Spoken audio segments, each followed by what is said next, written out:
मेरे प्यारे छात्रों नमस्कार। स्वागत है आप सभी का यस के एक्सेलेंस ट्यूटोरियल में। तो आज हम लोग देखने वाले हैं कक्षा 10 गणित प्रश्नावली 9.1 का क्वेश्चन नंबर 10। यहाँ पे दिया गया है कि 80 मीटर चौड़ी सड़क के दोनों ओर आमने सामने समान लंबाई वाले दो खंभे लगे हुए हैं। एक सड़क है 80 मीटर चौड़ी है, 80 मीटर चौड़ी एक सड़क है। यहाँ पे देखिए 80 मीटर चौड़ी एक सड़क है, ठीक है। ये सड़क कितनी मीटर चौड़ी है? 80 मीटर है, ठीक है। 80 मीटर चौड़ी है टोटल ये। और कह रहा है कि इसके दोनों ओर आमने सामने समान लंबाई के खंभे हैं, ठीक है। इसके दोनों ओर आमने सामने समान लंबाई के खंभे हैं, ठीक है। खंभे लगे हुए हैं। इन दोनों खंभों के बीच सड़क के एक बिंदु से खंभे के शिखर के उन्नयन कोण क्रमशः 60 और 30 हैं। तो इधर कहीं ऐसा बिंदु है जहाँ से जो है खंभे के एक खंभे का जो है उन्नयन कोण 60 है और एक खंभे का उन्नयन कोण 30 है। तो मान लीजिए इधर जो खंभा है इसका उन्नयन कोण 30 है और इधर जो खंभा है इस बिंदु से उन्नयन कोण जो है क्या है? 60 है, ठीक है। तो कह रहा है कि खंभों की ऊंचाई और खंभों से बिंदु की दूरी ज्ञात कीजिए। तो अब देखिए क्योंकि यहाँ से लेकर यहाँ तक ये जो है कितना है? 80 है, ठीक है।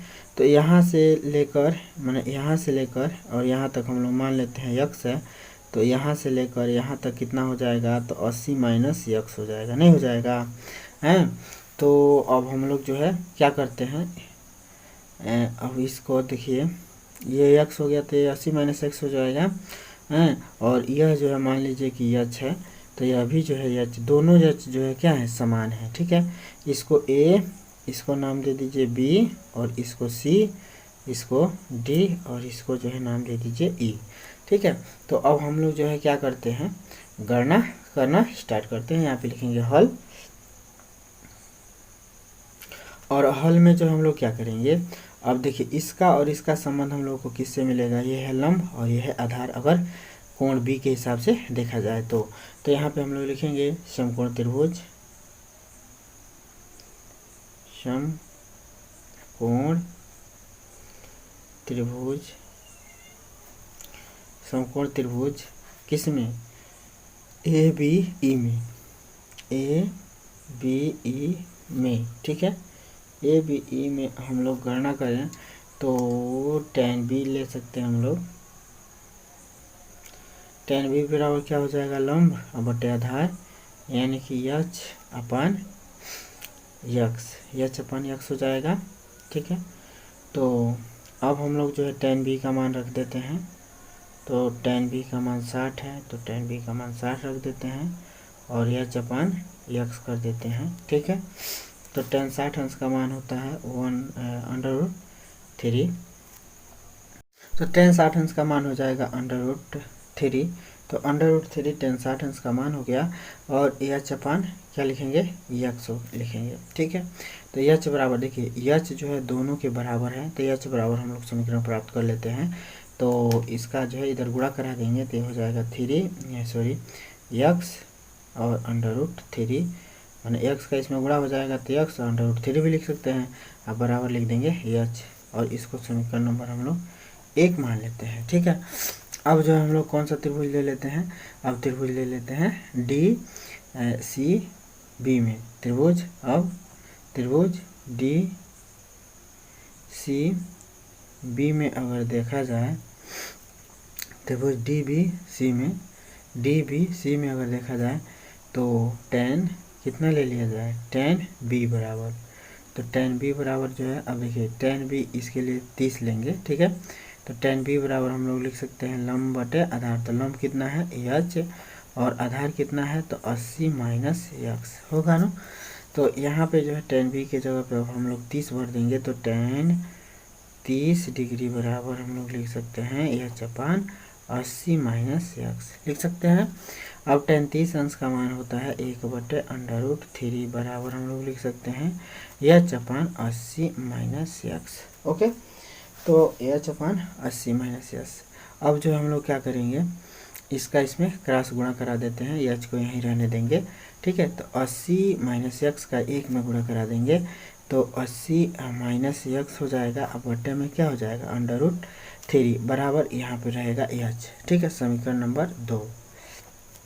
अब हम लोग देख रहे हैं कि समीकरण नंबर 2 एच के बराबर है और समीकरण नंबर 1 एच के बराबर इतना है। तो समीकरण नंबर 1 और 2 से हम लोग लिख सकते हैं, यहाँ पे समीकरण 1 और 2 से लिख सकते हैं, समीकरण 1 और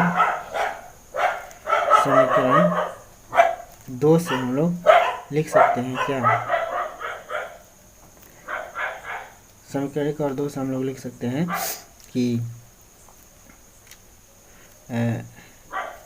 80 माइनस एक्स बटे √3 बराबर क्या हो जाएगा, x√3। ठीक है, माना ये आपस में बराबर होंगे। जब जो चीज़ें एक ही चीज़ के बराबर हो तो ये दोनों चीज़ें जो है क्या होती है, बराबर होती है। अच्छा, आप जो है समीकरण नंबर 1 से समझ लीजिए, समीकरण नंबर 2 में h का मान भर रहे हैं, तब भी जो है इतना बराबर इतना हो जाएगा। ओके, तो अब इसका हम लोग इधर पक्षांतर कर देंगे, तो 80 माइनस एक्स बराबर इसका इधर पक्षांतर करेंगे तो x√3 इंटू √3 हो जाएगा। ओके, अब क्या करेंगे, तो 80 माइनस एक्स बराबर ये जो है देखिए √3 का √3 में गुणा होगा तो अंडर हट जाएगा और ये हो जाएगा 3x। ये क्या हो जाएगा 3x, माना ये हो जाएगा 3 और 3 का मतलब हम लोग लिख सकते हैं 3x। 3 को पहले लिखते हैं। अब देखिए x को हम लोग इधर कर देते हैं तो 80 अब बराबर x इधर से आएगा तो प्लस में हो जाएगा ना, तो 3x और प्लस में x हो जाएगा। तो 80 बराबर हो जाएगा 4x। तो 80/4 बराबर हो जाएगा x है, 80/4 बराबर हो जाएगा x। और 4 दूना 8 यानी कि 20 चौक 80 होता है। तो x की वैल्यू कितनी निकल जाएगी 20। तो x की वैल्यू कितनी हो गई 20। जब x का वैल्यू 20 निकल गया तो हम लोग समीकरण नंबर 1 में मान रख देंगे x का, तो h की वैल्यू निकल जाएगी। ठीक है, तो हम लोग लिख सकते हैं कि x बराबर 20 समीकरण 1 में रखने पर। तो समीकरण अब चूँकि इसकी चौड़ाई निकल गई, ठीक है, यह जो है मान लीजिए यह 20 है तो यह कितना हो जाएगा 20 माइनस 80 माइनस 20 तो ये हो जाएगा 60 है। तो मार्ग की जो है चौड़ाई निकल गई AB और जो है BC की दूरी। ठीक है, तो ये हो जाएगा 20 तो ये हो जाएगा 60। ऊंचाई निकाल लेते हैं, तो x बराबर 20 समीकरण 1 में रखेंगे तो ऊंचाई निकल जाएगा, तो 20√3 बराबर h हो जाएगा। ठीक है, तो इन खंभों की ऊंचाई हो गई कितनी 20√3 ये भी है और 20√3 ये भी है। ठीक है, इसकी ऊंचाई निकल गई। ठीक है, खंभों की ऊंचाई और खंभों से बिंदु की दूरी ज्ञात कीजिए। तो खंभों से बीच की दूरी जो है 20 है और 60 है, 20-60 है। ठीक है, तो इसको हम लोग लिख सकते हैं, अतः खंभे की ऊंचाई, अतः खंभे की ऊंचाई 20√3 है तथा बिंदु से खंभे की दूरी तथा बिंदु से खंभे कौन सी ए बी बिंदु से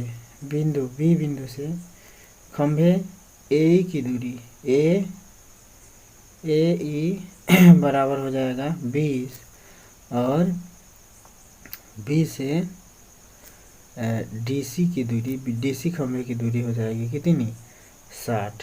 ठीक है, आंसर उत्तर लिख देंगे। ठीक है दोस्तों, तो आई होप आप लोग को यह सवाल समझ में आ गया होगा। तो यदि सवाल समझ में आता है तो चैनल को लाइक सब्सक्राइब कर दीजिएगा और फिर मिलते हैं दोस्तों अगले वीडियो के साथ। तब तक के लिए जय हिंद।